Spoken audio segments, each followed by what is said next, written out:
Welcome, welcome, welcome. You're in the right place at the right time. Today is Wednesday, and we are here for the Noon Report. I am Dr. Ron. I want to thank you all for taking time out of your busy schedule to come hang out with me on today. We got a little short one today. Our fearless leader is on assignment again. He will not be able to drop in to hang out with us. I'm talking about Mr. Lee Michaels. So we won't expect him to drop in on today. But before we get started on the Noon Report, I want to give you guys uh, some information about me. I have a mentor. Dr. Hunt has been with me for 30 plus years. Now, I know you say that's not news, but it really is news. When you have a mentor and someone that has been with you for 30 plus years, that makes life a little bit easier. I talk about my mentor on every broadcast that I do because I'm trying to encourage you to get a mentor.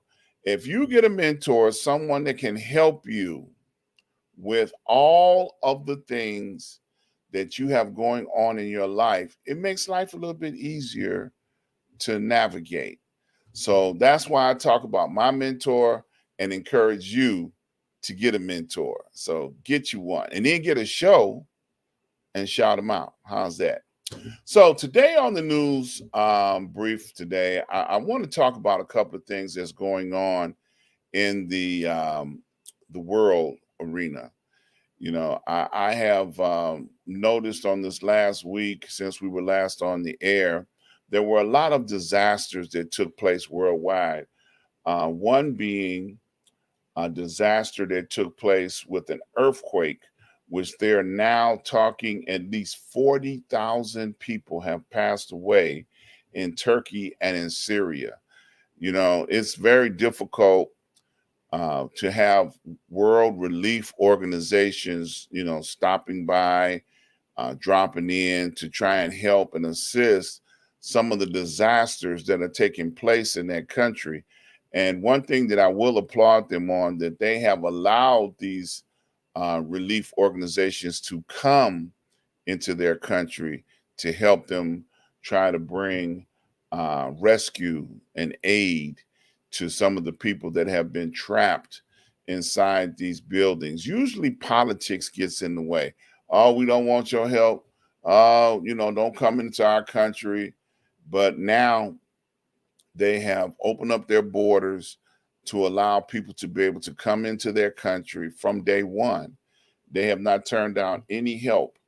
And they have been working continuously since the earthquakes that have been taking place, and they're still, by the grace of God, still finding people alive.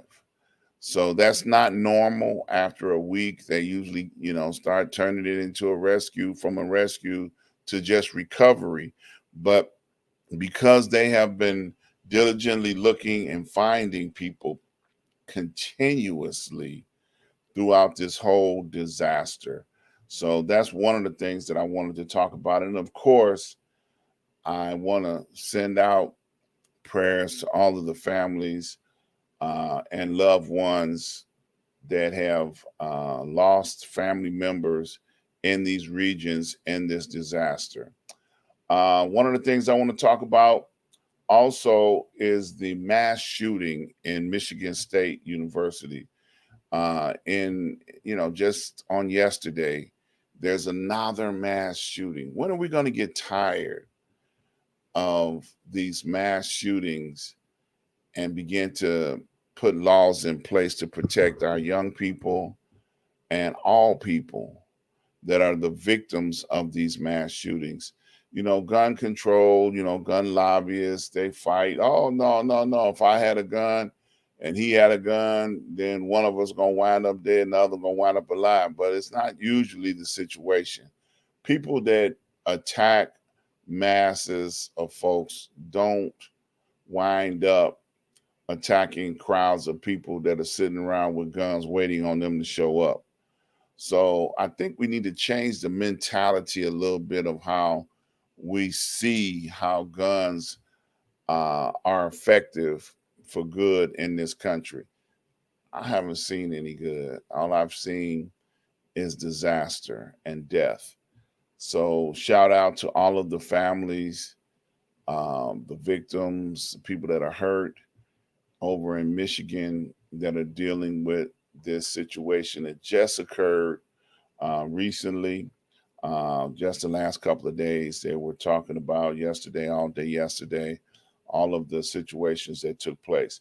On the political side of things, got a couple of things I want to talk about.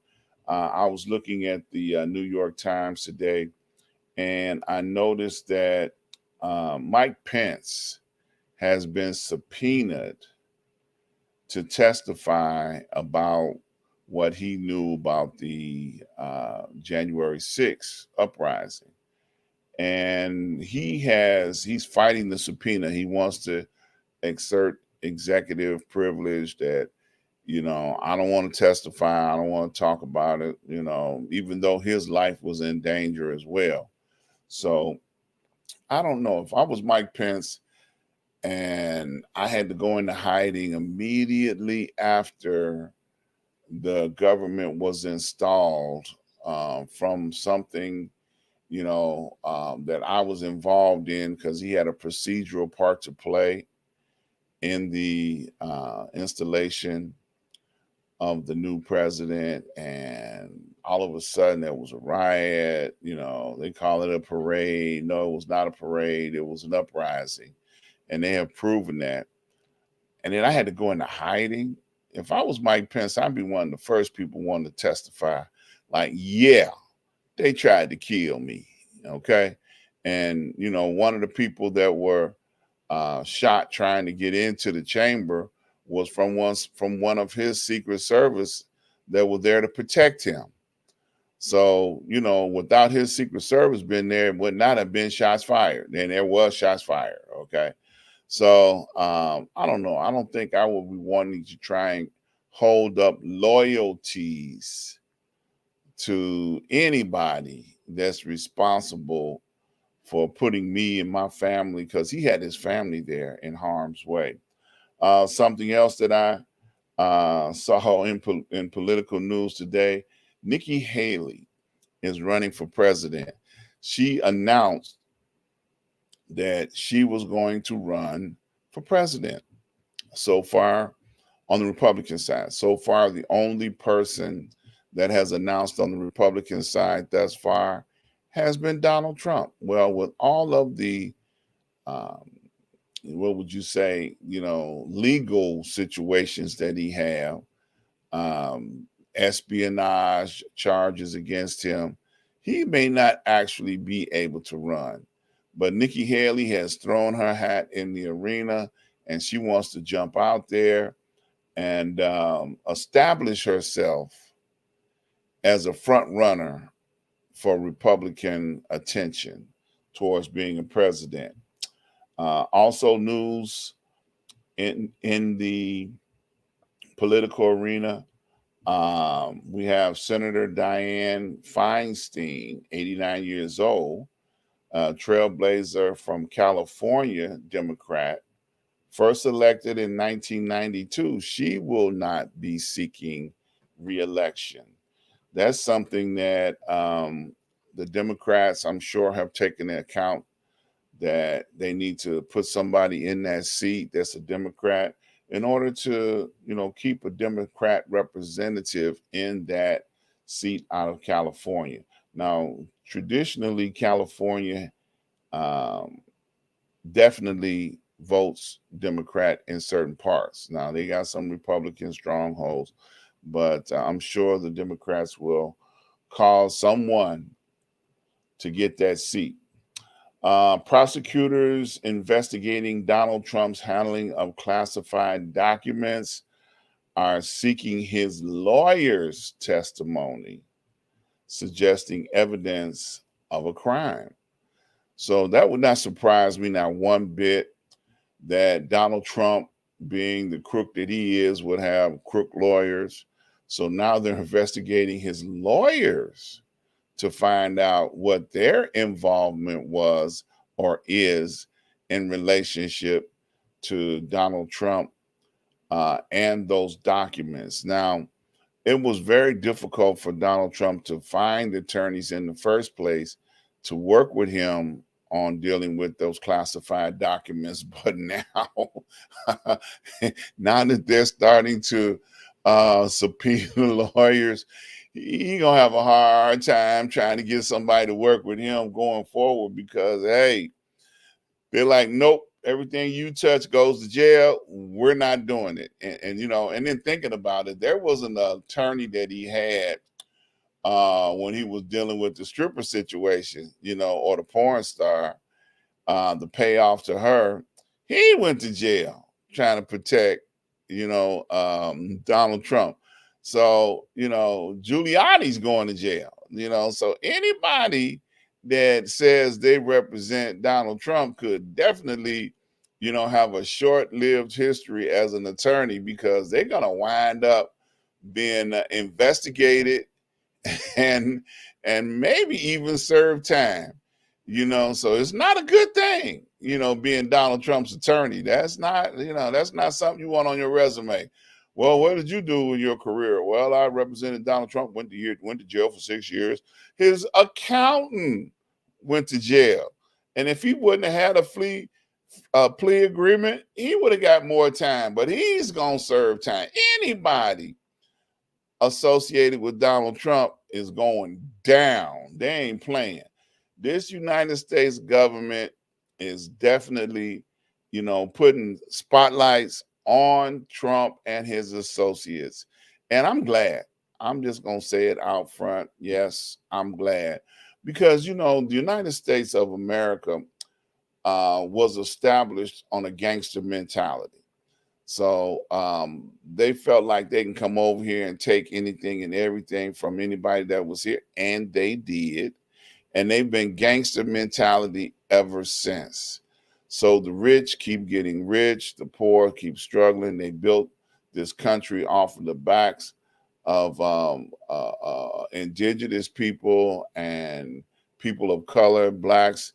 When they came to this country or bought to this country, they didn't offer them, well, you work 3 years and you'll be free to go into business. No, they didn't offer them any of that. And the United States government, when slavery ended, they had to pay the slave owners. So they still had to pay for just imprisoning people. And the slave trade cost this country a great deal. And even as you fast forward to 2023, they're still trying to deny that these things happened and they don't exist. Oh, the slave trade never happened. Well, guess what? There's families here to say otherwise. We've got people that are 100 years old that can testify that the slave trade did exist. Okay. So, you know, people are talking about critical race theory and the hatred involved in it. Well, guess what? It was. It was a crucial time in this country. And America, the gangster that she is, needs to own up to it and apologize. And let's move forward. You know, one thing I like about when President Obama took office and there was a financial crisis that took place, he owned it. He owned it. You know, President Obama said, look, I'm the president, the buck stops here. Yeah. Okay. So you don't have to keep, you know, asking questions about it. Yes, there's a financial crisis and we're going to fix it. Okay. That's owning it. There's a crisis in this country that needs to be fixed. So first you got to own it before you can do anything about it. Stop pointing fingers. Stop trying to avoid it. Stop trying to make it not real. It is real.